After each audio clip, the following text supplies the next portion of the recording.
Hey everyone, Casey Cunningham here. Wanted to bring you guys a quick vlog doing the intro from the car right now, but to show you what we are doing to cover the coronavirus and make sure that we're taking precautions, but also bringing the community the most up-to-date information as we can. We are still in the field reporting. One of those changes is obviously what you can see now. The mask. We're following the CDC guidelines on when and where to wear those. I'm finding it a little bit challenging to do my live reports with the mask on, but I totally get it. We've got to be safe and make sure we're, keeping other people safe as well. So in this vlog, you are going to see how we are taking precautions and making changes to stay safe, but also still report. You're going to be hearing from Kat Campbell, who's doing the weather from her house, which is so cool, from her apartment, and Micaiah, who's also doing the news from her living room. So how that works and what that looks like, and of course, the changes we're making in the field. So as field reporters, we're not going into the newsroom. We are making sure to drive separately from our photographer or meet the photographer in the field. We're working with the same person, and so I'll take you through all of that. So thank you so much for watching. I hope you find it interesting. I'm saying a prayer, if you or a loved one is suffering from the coronavirus or is diagnosed, and I hope everyone stays healthy.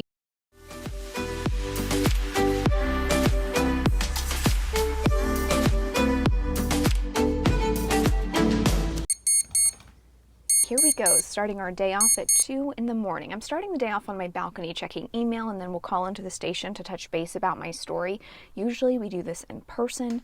Sometimes I'll get ready at the station too, but again, to be socially distanced, I'm writing scripts and doing all of my makeup and everything in the car or at home. We're also driving separately to meet at the stories. Another way things have changed is how we're interviewing people. Mark and I are trying to set up for our... Is it a train? Mark and I are trying to set up for our new way of doing things, which is the FaceTime, Zoom, interview situation. So it's a lot of improvising.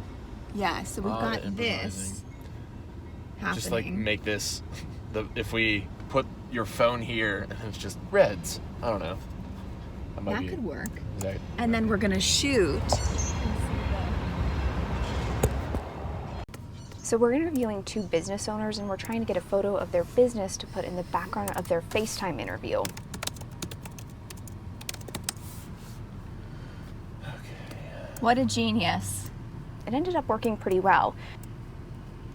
We put my phone on a tripod, a mini Manfrotto tripod. We used a lav mic and then shot through the car window to avoid glare. Some people are also using Zoom or Skype, but I think this way looks better. Making it work.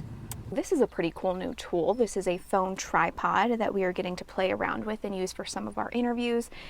In this next clip you see, we are using it for an interview, using the bushes as a way to add a little bit of depth of field. I'm also doing interviews on my balcony with my DSLR camera, a mini Rode microphone, my iPhone, and my tripod. Over here you can see my husband and my dog, who are also working from home and assisting me. In rare cases, we'll use a microphone extender, and here is WREL's Amanda Lamb demonstrating how to do that. This is how we usually look in the field, standing kind of far apart, still using social distancing here. But here, in this next clip, you will see that we are now following CDC guidelines, and yes, that is a mask that is around my neck. So I'll wear this and pull it down when I'm getting ready to talk. Here I'm demonstrating that I'm wearing it around my chin. This is okay according to our station's doctor. Here I am wearing a cloth mask, which you can wash, but it is a little big, so I'll probably stick with the other kind. Now let's go and see what our other colleagues are doing. Take it away, Kat.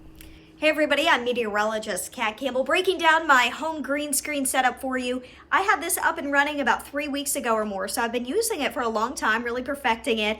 We got it up and running quickly, and it really started out as an experiment, just proving that we could do this as an emergency backup plan if we needed to. But once we had it up and running and we did a test run, management really liked how it turned out, so I've been going live from home ever since that happened.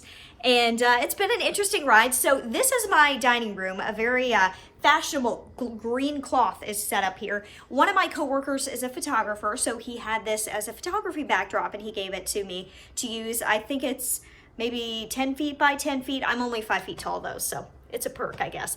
Another cool feature is my dining room already had these spotlights. They were perfect. I pointed them at the green screen and that helped. But I also have 2 lights I want to show you right here. And I have no experience with framing shots, lighting shots, but I called in to Master Control. They helped me set up the lighting for this. And I'm using a live view and this little camera that came from our sports department, our high school OT department. And I have it flipped around so I can see when I go in and out of the shot. Little live view and a mic. It's a corded microphone, so I've had to be careful not to step on it, but I just clip it to my dress like usual. I want to talk about one great feature of my home setup is that I have a window there. I never have windows in the studio, and as a weather nerd, I definitely appreciate that. But in addition to having to have 2 lights, a camera, a live view, and a mic to do this, it took a lot of technology. I have my iPhone that I dial into IFB with, my wireless earbuds that I use for dialing into IFB, but I also use my laptop, and I use a remote desktop-like program on my laptop to run my graphics software. I time out all my graphics for the most part, so I don't have to click through the graphics.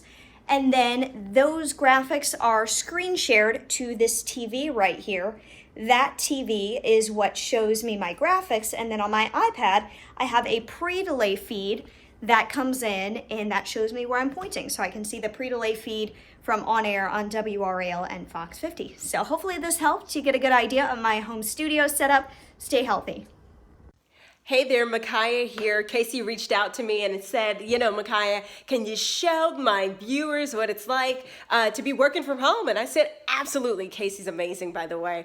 So here is my setup. I'm actually going to turn things around a little bit because you can see this is my light that I have right here. And typically what I'll do is I'll sit and broadcast from this seated position. So what the viewer sees are my candles and my photo and my backdrop and my door. But really there's a light right here that's shining right on my face so that way I can see everything. And then I have this wonderful iPad here. The iPad kind of can work as a teleprompter, and then my phone is my live view. And live view is basically what I use to broadcast with. There's another stand that this sits on. I've got prompter right here. It's just like being at the studio, and frankly, it's pretty cool. When I am working, today is one of the days I'm actually working in the office, but my laptop is normally here set up so that way I can type and send emails. It's I would say news central for a WRAL satellite newsroom, and really blessed to have been able to construct this in the last week. All right, guys, thanks. And we're back in the car again. So thank you so much for watching. Those are just some of the safety precautions we are taking. I feel really grateful to still have a job right now, still be able to be in the field and reporting, hopefully bringing the community the most up-to-date information as possible as we cover the coronavirus. So stay safe, stay healthy, and we'll see you next time.